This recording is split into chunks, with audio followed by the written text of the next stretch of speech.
Episode 1 Podcast. Heroes and Villains. Heroes play a big role in a child's life. Heroes show life lessons and how to be a better person, as well to be cool, just cool in general. A hero could be anything from a character from a movie or a person you know in real life, like a father. Many people call their parents their heroes. To be cool, just cool in general. A hero could be anything from a character from a movie or a person you know in real life, like a father.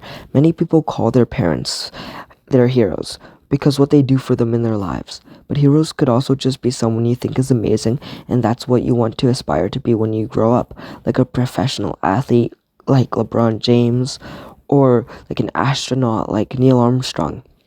Heroes could even be something not even real, like from a comic book like Marvel. Marvel characters like Iron Man, Captain America, and Spider-Man. They are cool and sometimes show life lessons and great morals. It's a fun way for a child to have a hero in their life. But what do heroes mean? Heroes can mean something different for everybody. What I think a hero is somebody who shows how to be a morally good human being, like Iron Man. That person doesn't have to be perfect, because that would be impossible. Nobody's perfect. They make mistakes, but they don't give up. They try and fix their mistakes. They make themselves better after every mistake they make. In the end, they might have a bunch of mistakes, but their heart and purpose was for the better good. Like, for example, in the movie Endgame by Marvel, Iron Man starts his life by making nuclear weapons and giving them to, like, the wrong people and putting them in the wrong hands. He made a lot of mistakes throughout the movies, but in the very end, he sacrificed himself to save millions of people's lives because he was pure. And that is what a hero is. In the end, they try and make everything right. And it should be everyone's goal to be able to be someone else's hero in life. But what do villains do in life? Should you look up to them? Villains could range from anything, like bullies or people in the world who are just pure evil, like, for example, Adolf Hitler. Or should villains be in life? Well, I think hate and discrimination shouldn't be in this world. There should be a place for judgment and criticism, because that's how people grow and become better. But people like Adolf Hitler, who are evil for no reason, should not be in this world. And but then there's the line between what a villain is and what having bad morals is. So let's take an example: Thanos. Thanos is a villain in everyone's mind because he tried to kill half of the whole entire universe's population by killing them. Except his morals were right, for if he hadn't done that, this other greater being wouldn't have come to try and kill everybody for the energy, because Marvel lore. And so Thanos is saving half of the population by killing the other half, because if he doesn't do that, then all the population dies. So people see him as a villain because he's trying to kill half the population of billions of people. Except his morals are right. So does that make him a villain, or just make him have wrong morals? So that's the difference between heroes and villains. So, some predominant forces that shaped me when I was a child was my family's desire to prosper. They made me go to school alone almost every day while I was young, in order to have time for them to catch up on like work, chores, and all that stuff. I respected this, as they were trying to do what's best for me. But they still picked me up at the end of the day, which I was grateful for. Another crucial force that shaped me when I was a child was my friends supporting me. They helped me during dark times that were very big for my childhood. I gave my respect for them, and in return, they shaped my childhood life for the better. However, some child forces can be out of our control as we are still developing. Such forces could include bullying, peer pressure, and parental conflict. Even though some people, luckily, haven't experienced these, it's important to take note that you shouldn't blame yourself for these issues. Now, Owen, How does your younger predominant forces contrast to your older predominant forces? The forces that are shaping me now, especially through my journey in rugby over the past year, rugby has been a huge part of my life, and it's been a year filled with incredible milestones. I've been training every week, pushing my limits, and the hard work has paid off. Not only have I gotten in shape, I have won 2 city championships and provincials with my club team, which has been an amazing experience. My first rugby highlight came when I played on the ABJ team and took second place out of 36 teams at a high school tournament. We forced Sal back to third place. That level of competition and success fueled my passion even more. What really stands out, though, is the opportunity to train with university coaches and Team Canada players. Their expertise and the high-level training environment have shaped my game and mindset in ways I never imagined. Rugby is not just a sport for me. It's a force that drives me to constantly improve, push harder, and chase bigger goals. I can safely say that I have more self-discipline now that I am older compared to when I was younger, where I used to eat junk while playing video games. Episode 2 Podcast. Pivotal plot moments with Batman. Batman is from a comic book made by DC. He is a superhero who fights for Gotham City. Pivotal plot moments can happen in real life as well. They are very important in shaping a person on who they are and who they become soon or later in the future. We choose Batman because of his complex and deep backstory and lore. Batman, when he was a child, was just normal, except really rich because of his parents. He had a traumatizing day when he fell into a cave with tons of bats. Then throughout the rest of his childhood, he was terrified of bats, which later led him to choose the bat theme when he became a superhero. But why did he choose to become a superhero? When he was young, his parents were murdered in an alleyway by some evil crooks. He became orphaned by his butler, Alfred, and later on decided to change something about the world. In my episode 1, I talked about heroes and villains, and this is another good example. When Batman was changed for life, he could have used that anger against the world and turned his back to the world for what it had done to him, or acknowledged what had happened to him and prevented it from happening to anyone else in the future, which is what he chose. The world had hurt him, but he chose to be strong and not turn his back on the world. Back to Batman's parents. If his parents were never murdered, then he would have never become Batman, which is huge. Later on, in Batman's life, he will encounter someone of pure evil, which will change how he acts for the rest of his life, the Joker. When he first encounters the Joker, it becomes an ongoing conflict that lasts forever, pushing Batman to his limits every time he fights the Joker, and forcing Batman to make sacrifices along the way. This one villain will shape Batman into a different hero every time they fight, making Batman more ruthless and having less mercy. Then, near the end of Batman's patience, he decides for once and for all to end the Joker's life. One of the things Batman is known for is not to kill anyone. His no-kill rule. He will put them in jail or have them locked away somewhere forever. But he will try and never kill anyone, which he has been successful for. For his parents were killed, and he knows what it feels like, and he doesn't want anyone else to have to feel the same pain he dealt with. And he knows killing people is morally wrong. So when Batman decided to kill the Joker during the last stage, it was a huge switch in Batman's persona, changing who he is, making him think if he was becoming evil. Therefore, turning Batman from Batman into his new persona, the Killing Joke.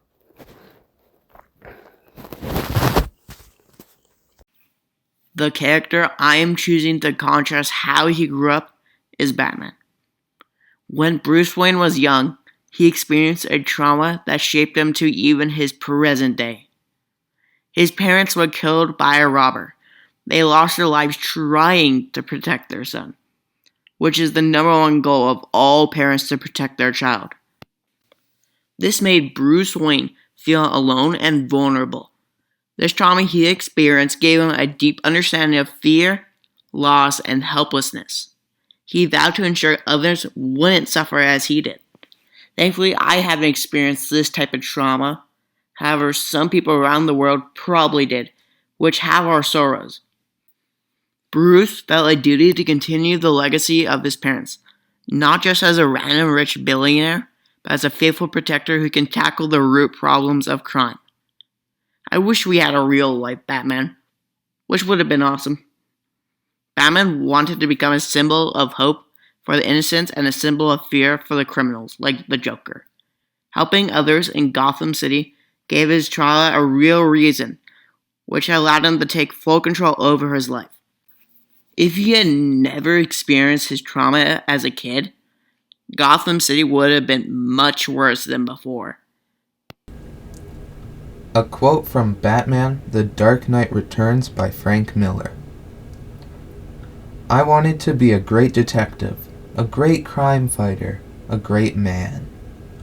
I wanted to be something that would make people believe in me. Here, Bruce reflects on his growth and his desire to become something more than just a man with a tragic past. It shows his commitment to his mission and his need to create an identity that others can rely on. Okay, I'm interviewing my mom. Hi, I'm Jennifer Rabby. Question 1. Can you recall a specific moment in your life where someone in your life deeply influenced you for the better, either personally or professionally? Deeply, you know what? The first thing that pops to mind was when I was in elementary school. I was very nervous, very anxious kid, terrified of big crowds at my school. And one of my older sisters would stay with me outside the school until the hallways cleared and that I could walk in. And she was late for her class every single day.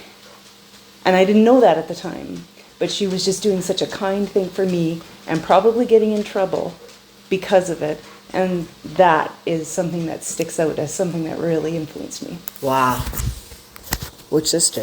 Alison, Aggie. Wow. Question 2. In your personal opinion, what are the most important forces that shaped who you are today? You know what? That continues on from that. It was kindness and compassion from the people around me. That 100% that shaped everything, because I knew then if I screwed up, if I did something stupid, if I failed at something, which has always been a big fear of mine, to try something and fail, but that I would still be loved. Mm-hmm. Thank you. And question 3. Have there been any moments in your life where you felt a lack of support or nurturing from others? How did this affect your perspective and approach to challenges? Oof, that one's a tough one. I think everyone feels kind of alone sometimes when there's really difficult situations. It's partly because other people don't know that you're going through stuff, and you don't tell them, or you don't kind of make it clear. So I can't think of, there's challenging times when you're raising kids, right? It gets hard.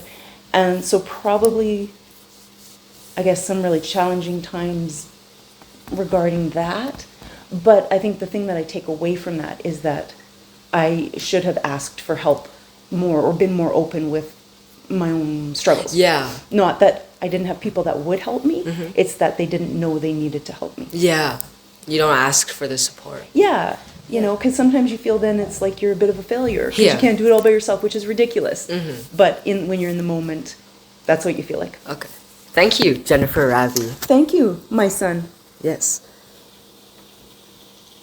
Oh, those were... What's your name? My name is Dustin Maloney. I'm assistant principal at ABJ. I'm Isaac Chauncey. I'll be asking you 3 important questions. Okay. So number 1, do you think we are shaped from outside forces or by our own choices? Or is it a mix of both? I think it's a mix of both. I think the choices that we make definitely lead to consequences that help us learn, right? We learn positive things through positive consequences, and we learn how not to do things through negative consequences. Do I think that families and friends can have an influence on our decisions? Yes. So I think that's why it's both. Yeah, understandable. For question number 2, what are some important experiences or people that had the biggest impact on you today, and how did they change the way you think? I think my parents are clearly a big influence on the person that I am.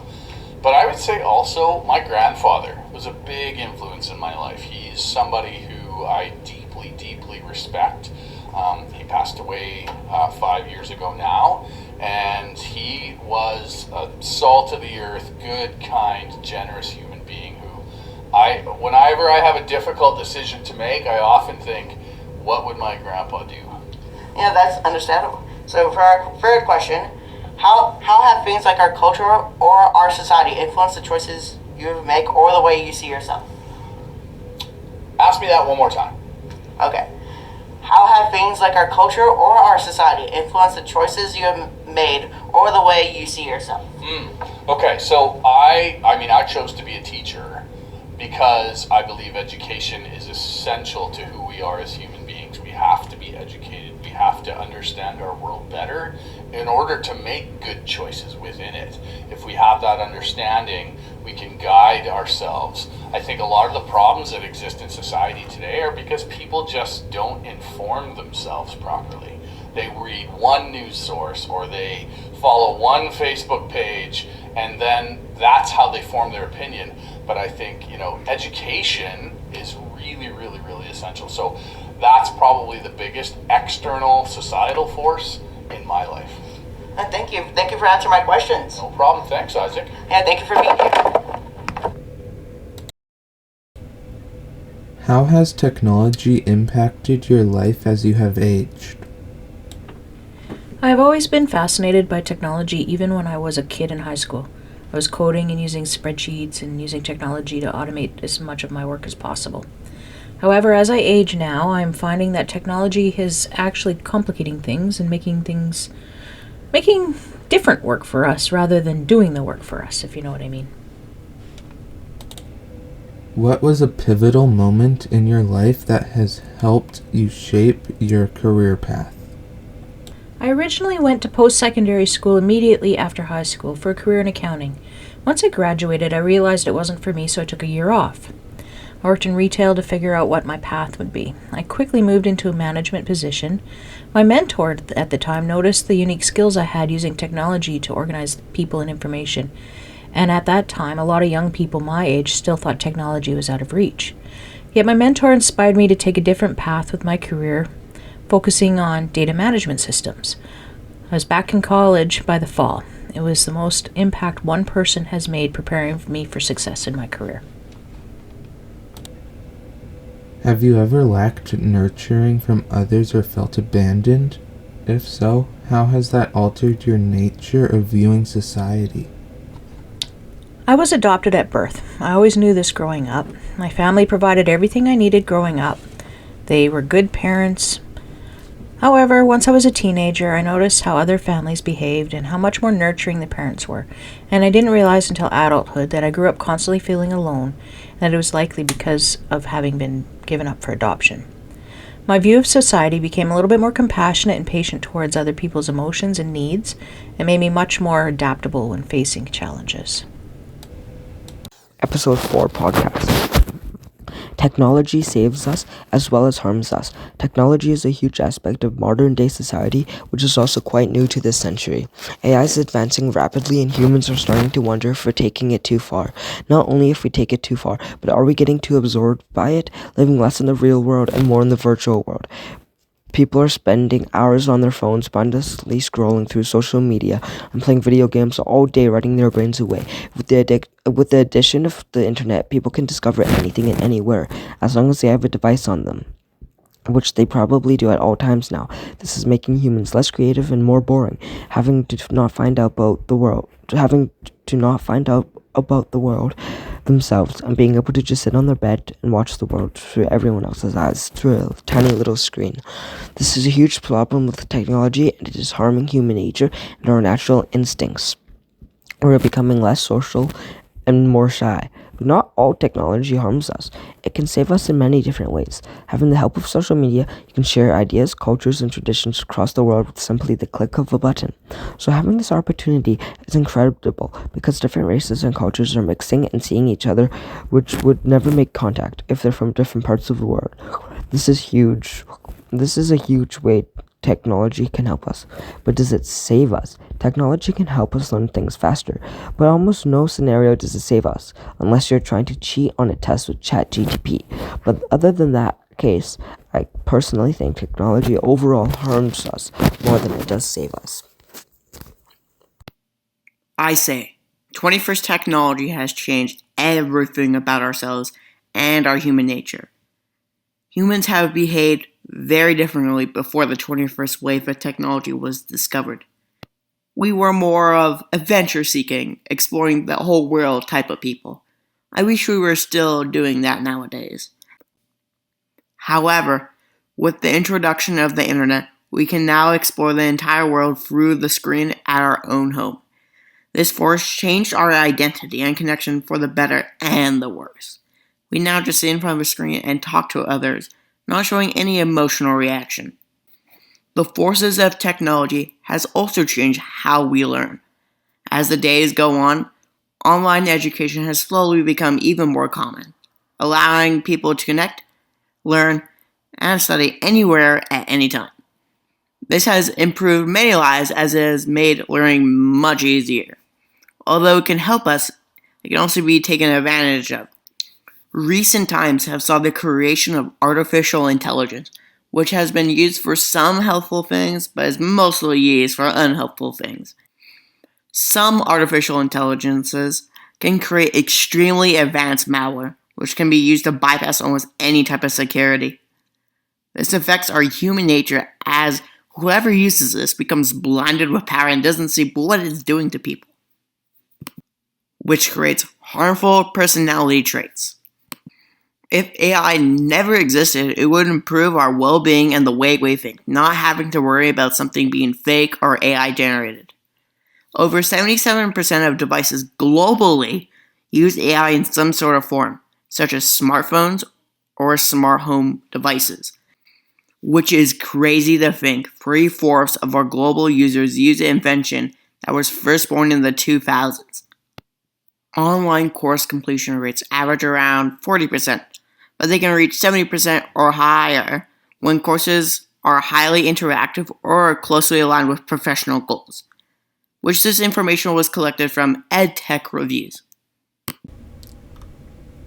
The impact of 21st century technology on human nature, saving or harming us. Technology has revolutionized communication, healthcare, and productivity, but its influence on human nature is mixed.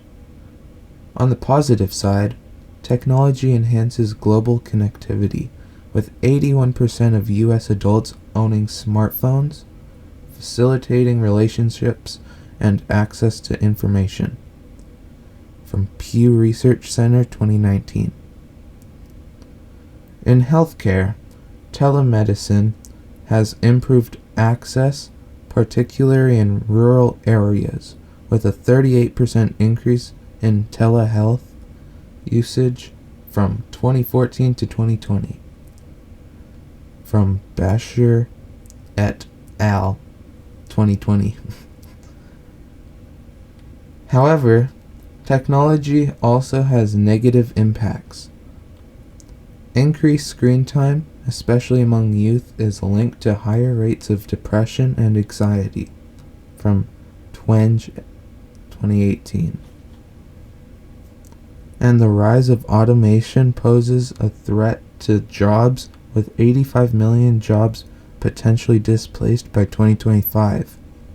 From World Economic Forum 2020.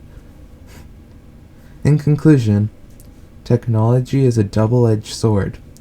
Its potential to save lives and connect people is undeniable, but its impact on mental health and employment requires careful management to ensure it benefits humanity.